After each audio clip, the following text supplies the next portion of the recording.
جمال الوجود بذكر الإله وتصفو الحياة بنور هداه.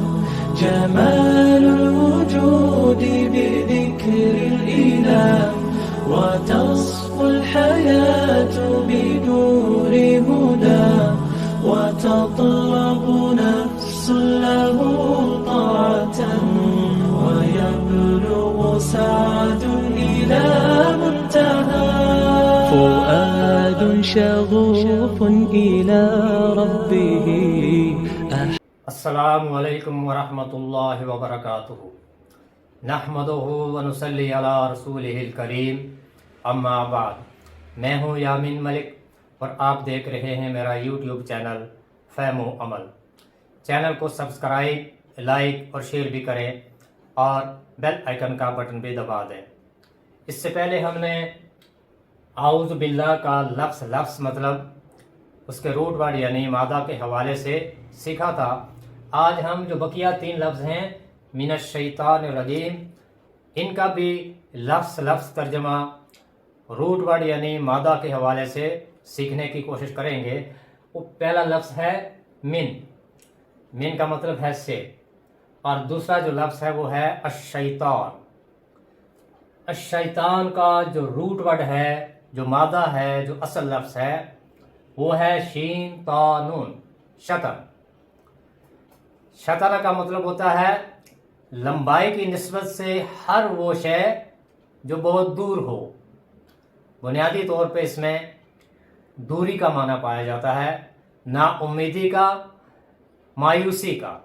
یہ اس کا بنیادی معنی ہے شطانہ کا. اور جذبات سے مغلوب ہو کر انسان سے جو بھی کوئی غلط کام سرزد ہو وہ شیطانی عمل کہلاتا ہے. اور جذبات سے مراد یہ ہے کہ انسان اپنی خواہشات کے تابع ہو کر، نفس کے تابع ہو کر کوئی غلط کام کر بیٹھے. اور ایسا کام جب انسان کوئی اپنے نفس کے تابع ہو کے، اپنی خواہشات کے تابع ہو کے کرے گا تو ایسے عمل کو شیطانی عمل کہا جاتا ہے. اور پھر یہ جو شیطانی عمل ہے یہ کس سے سرزد ہوتا ہے؟ قرآن کی روح سے ہر وہ قوت جو قانون خداوندی سے سرکشی اختیار کرنے پر آمادہ کرے، وہی قوت اصل میں شیطان ہے، اسی کو شیطان کہتے ہیں. اب اس میں انسان کا اپنا نفس بھی ہو سکتا ہے، انسان کی خواہشات بھی ہو سکتی ہیں، یا وہ ایسی چیز جو انسان کو اللہ کی یاد سے غافل کر دے، اللہ کی نافرمانی پر آمادہ کرے. ایسی ہر چیز طاغوتی قوت ہے، شیطانی قوت ہے. اور ایسی قوت یا طاغوتی قوت کے آگے جھک کر جو عمل سرزد ہو وہ عمل بھی شیطانی عمل کہلاتا ہے. اور تیسرا جو لفظ ہے وہ ہے الرجیم. الرجیم کا جو روٹ ورڈ ہے، جو مادہ ہے، جو اصل لفظ ہے وہ ہے رجم. رجم کا مطلب ہوتا ہے پتھر مارنا، پتھروں سے مارنا، سنسار کرنا، جھڑکنا، دھتکارنا، تہمت لگانا اور قیاس آرائیاں کرنا. یہ سب اس کے لغوی معنی ہیں لغت کی کتابوں میں. رجم سے مراد پتھر مارنا یا پتھروں سے مارنا، سنسار کرنا بنیادی معنی ہے اس کا. تو الحمدللہ آج ہم نے اس دعا کا جو لفظ ترجمہ ہے وہ روٹ ورڈ یا مادہ کے حوالے سے پڑھ لیا ہے. اور اس دعا کا جو با محاورہ مطلب بنتا ہے وہ یہ ہے: پناہ مانگتا ہوں اللہ کی شیطان رجیم سے، یا پناہ میں آتا ہوں اللہ کی شیطان رجیم سے. اس دعا کا مختصر سا پس منظر میں آپ کے سامنے رکھوں گا. یہ دعا اللہ تعالیٰ نے سورہ نحل کی ایک آیت میں ذکر فرمائی ہے، فَإِذَا قَرَأْتَ الْقُرْآنَ، پھر جب تم قرآن کی قرات کرنے لگو، قرآن کی تلاوت کرنے لگو یا قرآن پر غور و فکر کرنے لگو، فَاسْتَعِذْ بِاللَّهِ مِنَ الشَّيْطَانِ الرَّجِيمِ، تو شیطان رجیم سے، مایوس کیے ہوئے شیطان سے، لعنت زدہ کیے ہوئے شیطان سے، اس کے شر سے محفوظ رہنے کے لیے اللہ کی پناہ میں آ جایا کرو۔ یہ دعا اللہ تعالیٰ نے اپنے بندوں کو سکھائی ہے، اور اس دعا کو پڑھنے کے اس کے علاوہ بھی اور بہت سے موقع ہیں جن کا ذکر اللہ تعالیٰ اور خود نبی کریم صلی اللہ علیہ وسلم نے اپنی امت کو سکھائے ہیں۔ اللہ تعالیٰ نے جب آدم علیہ السلام کو پیدا کیا تو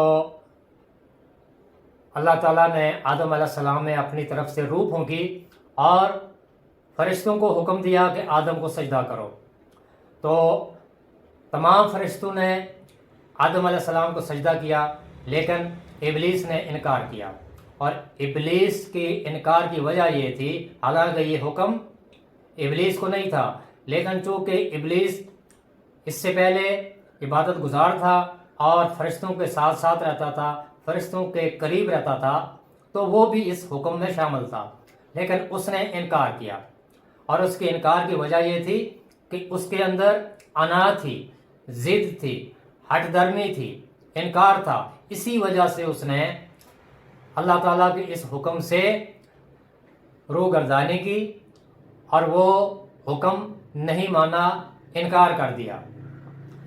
تو اللہ تعالیٰ نے اس موقع پر ابلیس کو لعنت زدہ کر کے اپنی رحمت سے دور کر دیا۔ اس موقع پر پھر شیطان نے اللہ تعالیٰ سے مہلت مانگی کہ اللہ، جس آدم کی وجہ سے تو نے مجھے اپنی رحمت سے دور کیا ہے، اے اللہ تو مجھے قیامت قائم ہونے تک مہلت دے کہ میں آدم اور آدم کی اولاد کو گمراہ کر سکوں، ورغلا سکوں اور ان کو دھوکہ دے سکوں۔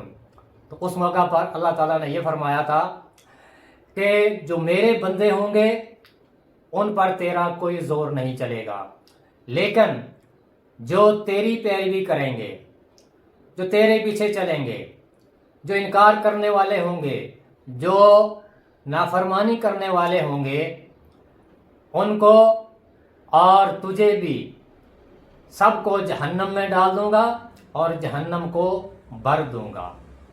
یہ اس موقع پر اللہ تعالیٰ نے اس بات کا اپنی ساری مخلوق کے سامنے اظہار کیا تھا، اور ساتھ میں اللہ تعالیٰ نے یہ بھی باور کرا دیا تھا کہ یہ جو شیطان ہے یہ انسان کا کھلا دشمن ہے، اور اس کی کھلی دشمنی کیا ہے کہ اس نے یہ کہا تھا کہ میں آگے سے، پیچھے سے، دائیں سے، بائیں سے، یعنی ہر طرح کے حربے استعمال کر کے آدم اور آدم کی اولاد کو میں گمراہ کروں گا۔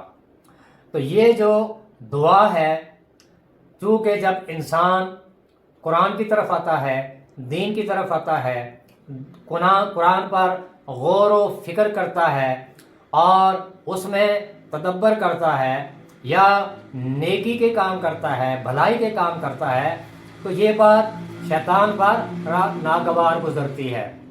تو ایسے موقع پر چونکہ شیطان کو بہت زیادہ محنت کرنی پڑتی ہے اس شخص پر جو دین کے راستے پر چلنے کی کوشش کرتا ہے یا دین کی طرف آنے کی کوشش کرتا ہے، تو پھر یہی وہ موقع ہے جہاں شیطان اپنی پوری کوشش کے ساتھ انسان کو غلط راستے پہ لے کے جاتا ہے، اس کے اندر وسوسے پیدا کرتا ہے۔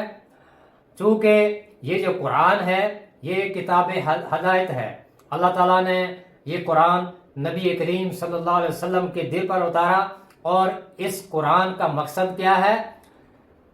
ساری انسانیت کے لیے یہ رہنمائی ہے، ہدایت ہے، اور جو شخص اس رہنمائی سے اس قرآن کی رہنمائی سے فائدہ نہ اٹھا سکا تو ایسے شخص کے لیے پھر بربادی ہے، ہلاکت ہے۔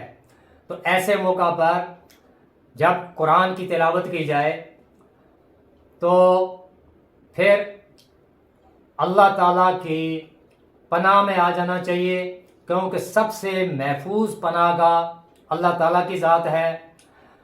وہی اللہ ہے جو تمام جس نے کائنات کو پیدا کیا ہے، انسانوں کو بھی پیدا کیا ہے اور پھر انسانوں کی رہنمائی بھی کی ہے، اور انسانوں کو دو راستے دکھائے ہیں، اچھا راستہ بھی اور برا راستہ بھی، اور یہ بھی اختیار دیا ہے کہ وہ ان میں سے جو راستہ بھی وہ اختیار کرنا چاہے اس کو آزادی ہے۔ تو ہمارے سامنے قرآن اور سنت کا راستہ جو اصل راستہ ہے جس پر چل کر ہم کامیاب ہو سکتے ہیں، اور یہ ہمیں رہنمائی اس قرآن سے ہی ملتی ہے، نبی کریم صلی اللہ علیہ وآلہ وسلم کی احادیث سے، نبی کریم صلی اللہ علیہ وآلہ وسلم کی تعلیمات سے ملتی ہے۔ تو ایسے موقع پر اس شیطان کی پوری کوشش ہوتی ہے وہ انسان کو ورغلائے، اس کو گمراہ کرے۔ تو اس اللہ تعالیٰ نے شیطان کے اس شر سے محفوظ رہنے کے لیے اپنے بندوں کو یہ دعا سکھائی ہے کہ اعوذ باللہ من الشیطان الرجیم، کہ میں اللہ کی محفوظ پناہ گاہ میں آتا ہوں، اللہ تعالیٰ کی حفاظت میں آتا ہوں، کیونکہ اللہ تعالیٰ ہی وہ ذات ہے جو اپنی ساری مخلوق کی حفاظت کرنے والی ہے، انسانوں کی حفاظت کرنے والی ہے۔ تو جب ہم یہ دعا پڑھتے ہیں تو اس کا مطلب یہ ہے کہ ہم اللہ تعالیٰ کی ذات پر یقین رکھتے ہوئے اس بات کا احاطہ کرتے ہیں کہ ہم جب قرآن کی تلاوت سے پہلے اس دعا کو پڑھیں گے تو ہم شیطان کے شر سے محفوظ رہیں گے۔ اللہ تعالیٰ سے دعا ہے کہ اللہ تعالیٰ مجھے بھی اور آپ کو بھی قرآن سیکھنے، سکھانے اور اس پر عمل کرنے کی توفیق عطا فرمائے۔ سبحانک اللہم و بحمدک، اشہد ان لا الہ الا انت، استغفرک و اتوب الیک۔ السلام علیکم ورحمۃ اللہ وبرکاتہ۔